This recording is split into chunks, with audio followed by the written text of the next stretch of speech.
তাড়াতাড়ি বাড়ি ফিরবে বলে গেছিল সে।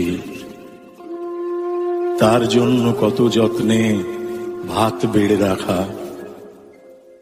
মা সেই কখন থেকে বারান্দায় বসে, জম্মু থেকে তেহরান, বসরা থেকে ঢাকা। সে শুধু স্বাধীনভাবে বলেছিল কথা, নেমেছিল অন্ধকারে একা মোম হাতে। সময়ের সাফল্য না তারই বিফলতা, ভাত ঠান্ডা হয়ে আসে বোঝাতে বোঝাতে। একটু পরে মার কাছে বুকে হেঁটে যাবে, ভূমিখণ্ড জড়ো করে তৈরি মৃতদেহ। মাকে কোন গ্রন্থ ছুঁয়ে বিশ্বাস করাবে? মার ধর্ম ভালোবাসা, মার ধর্ম স্নেহ। সভ্যতার অভিধানে খামতি শুধু এই, মায়ের কান্নার কোনো প্রতিশব্দ নেই। মায়ের কান্নার কোনো প্রতিশব্দ নেই।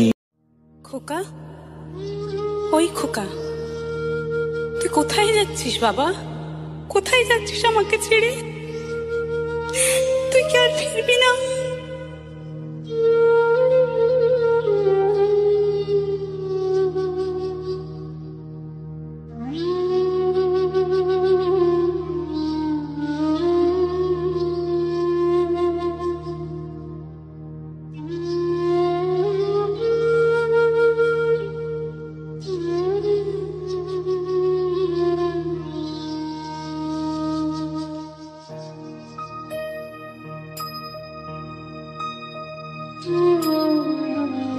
একবার বিদায় দে মা, ঘুরে আসি।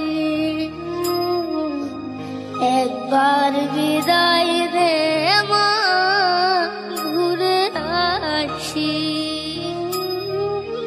হাসি হাসি করব ফাঁসি, দেখবে ভারতবাসী।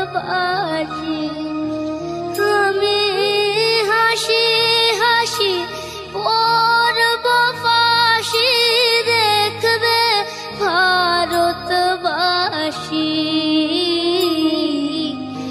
একবার বিদায় দে মা, ঘুরে আসি।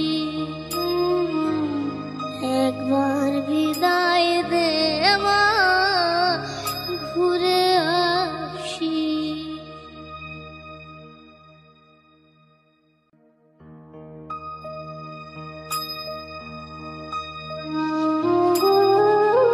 দশ মাস 10 দিন পরে জন্ম নেব মাসির ঘরে মা গো।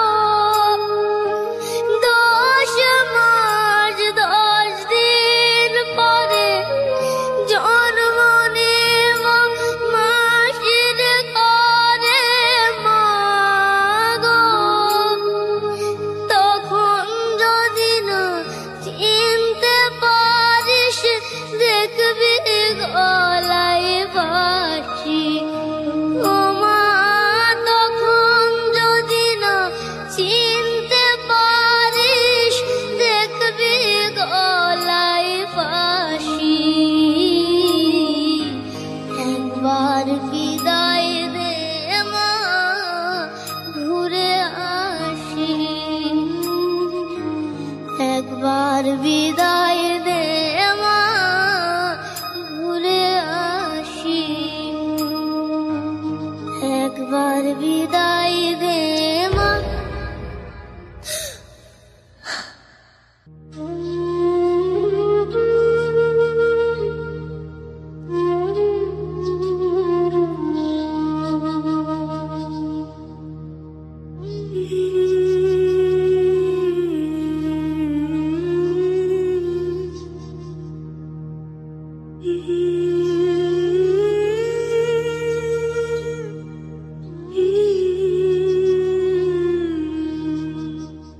1908 সালের 11ই আগস্ট শহীদ হলেন অগ্নিযুগের অগ্নি শিশু ক্ষুদিরাম বসু।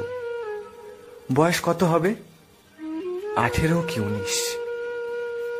পৃথিবীটাকে এখনো সে চিনতে শেখেনি, বুঝতে শেখেনি।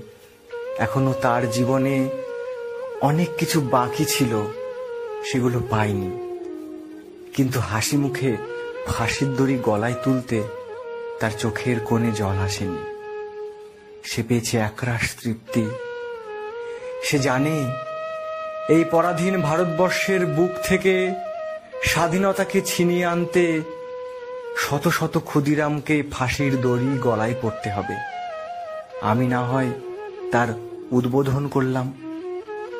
ভাবতে পারেন সেই ছোট্ট ছেলেটার বুকে কত বড় মূল্যবোধ। ব্রিটিশ সাম্রাজ্যবাদকে নিমেষে নড়িয়ে দিয়েছিল যে ছেলেটি, সেই ছেলেটি আমাদের সকলের ক্ষুদিরাম বসু।